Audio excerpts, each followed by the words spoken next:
Here we go with your week 2 quarterback start sits, and I'm looking to start some dual threat quarterbacks this week. Who, you might ask? Jaden Daniels of the Washington Commanders going up against the New York Giants. I mean, for one, it's the New York Giants. Everybody's going to eat when they play the New York Giants, especially a dual threat quarterback like Daniels. Last week, he went 17 for 24 with 184 pass yards, no passing TDs, but this is where it got juicy for him. 16 rushes, 88 rush yards, and 2 rushing touchdowns. We love rushing touchdowns out of our quarterbacks because, well, I mean, they're worth more points than passing touchdowns in most leagues, standard scoring. That's how we roll.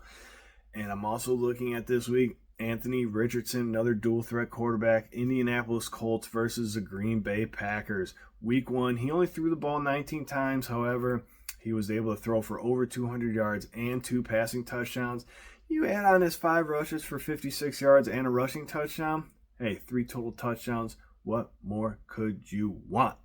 We are sitting Justin Herbert of the Chargers versus the Carolina Panthers. A lot of people look at the schedule and they see, the Panthers. Well, anybody playing the Panthers is going to have a big game. Hold your horses. Justin Herbert, the Los Angeles Chargers, they do not have a good offensive line. And Carolina actually has a pretty decent pass defense. And when you're a one-trick pony like Justin Herbert, you don't got the legs to do it. You're going to have to throw. So Carolina's going to make him beat them that way, and I don't see it going too well. We're also sitting Caleb Williams of the Chicago Bears versus the Houston Texans. Listen, I warned you guys last week about him, but now I'm telling you, drop him or sit him until he strings together a few games. I don't see any good coming out of him. A long shot, we're looking at Geno Smith of the Seattle Seahawks versus the Patriots. Week 1, he had a 72% completion percentage. And he's old, but he's a dual threat. These are my starts and sits for week 2 at the wide receiver position. Starting off, I have start Drake London. I think London and the Falcons are primed to bounce back in week 2. They get to face a Philadelphia secondary that looked shaky at times against the Packers last week when they allowed Jaden Reed to score 3 touchdowns. I'd like London to have a nice game in this one. Next, I have start Brandon Ayuk. Like London, I expect him to bounce back against Minnesota, who was shaky against the pass last year. Ayuk should have had a touchdown last week that he just dropped, and I expect him to look much sharper in week 2. And I'm going back to one that didn't work out for me last week, but start Amari Cooper. The Browns are going to be without David Njoku, and I expect Deshaun Watson to look to get Cooper involved in the game early and often. Watson's going to have to throw it to his best playmakers because he is feeling the hot seat right now, and he needs a big week. And if he's going to do that, he's going to have to get the ball to Cooper. Expect a much better performance this week. My long shot start of the week is Adonai Mitchell. He just missed 2 monster touchdown receptions last week, and he's shown an ability already to get open on the deep ball, and we know Anthony Richardson likes to take gambles and throw the ball deep. I think eventually that's going to convert into fantasy points. He's a risky play, so if you don't need a boom or bust guy, don't play him, but if you do, definitely roll the dice. Now, moving on to the sits. Sit DK Metcalf and Jackson Smith and Jigba. They get a tough matchup versus the Patriots secondary, who looked very good last week against a tough passing attack in Cincinnati. Better days are ahead for these guys, but I don't think this is the week. And then finally, I have sit Deontay Johnson. This offense looks like a train wreck. And despite Johnson's talent, I don't know if it will be enough to overcome the other factors in Carolina. The Chargers looked good on defense in week 1, limiting Devontae Adams, so I wouldn't be too excited for Deontay Johnson this week. I'm starting J.K. Dobbins versus the Panthers this week. I hate to pick on the Panthers, but they're looking like they are easily the worst team in the NFL, and they might even threaten to go 0-17 if week 1 was any indication of things to come. Dobbins was explosive in week 1 for the Chargers, rushing for 135 yards on 10 carries and 1 touchdown. Jim Harbaugh has said he's going to go with the hot hand between him and Gus Edwards, and I like Dobbins to continue to win more snaps in this timeshare. I'm starting James Conner as well this week without hesitation. Conner had 83 yards and a touchdown in week 1, and I like him to see plenty of targets and get plenty of carries against a Rams defense that struggled against the run versus the Lions. And finally, if you're a team where you got a lot of injuries and you need a long shot play this week at running back, I think a guy you should look at is Rico Dowdle of the Dallas Cowboys. Dowdle is owned in only 41% of Yahoo leagues, and I think he can break double-digit points against the Saints in week 2. And that's because the game script is going to work in Dowdle's favor. The Cowboys will likely jump out to a lead early, and they'll have many opportunities to run the ball and burn the clock.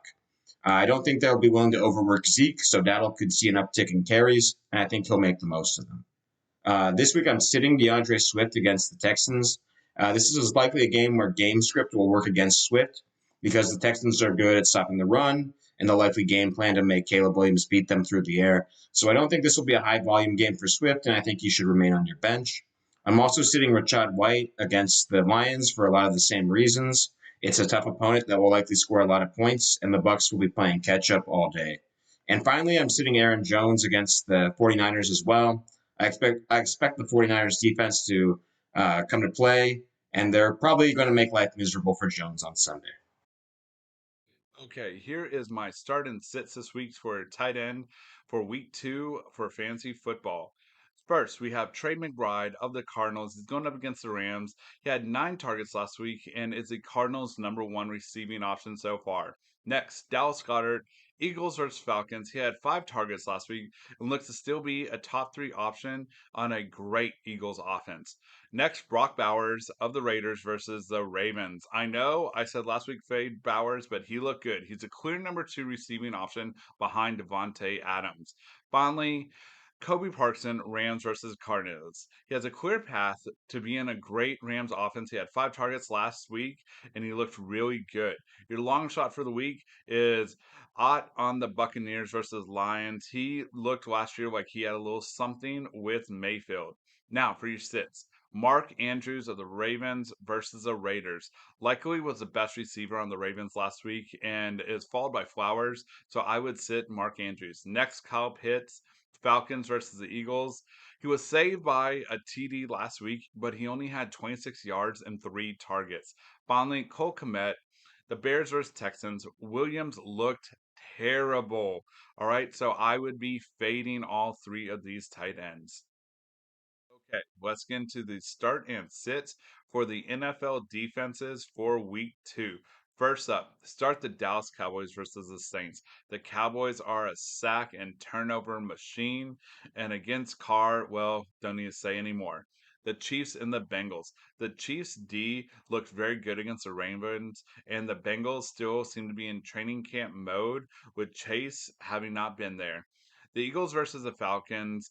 The Eagles, again, they're a team that looked pretty good against the Green Bay Packers, and Cousins might be completely washed. Finally, the Jaguars versus the Browns. I just really think this is a new Deshaun Watson, so he's just not that relevant in the fantasy world anymore. Next, for long shots, we got the Packers versus the Colts. The Packers D looked really good against the Eagles. Their offense can stay on the field a little. They should be okay to start.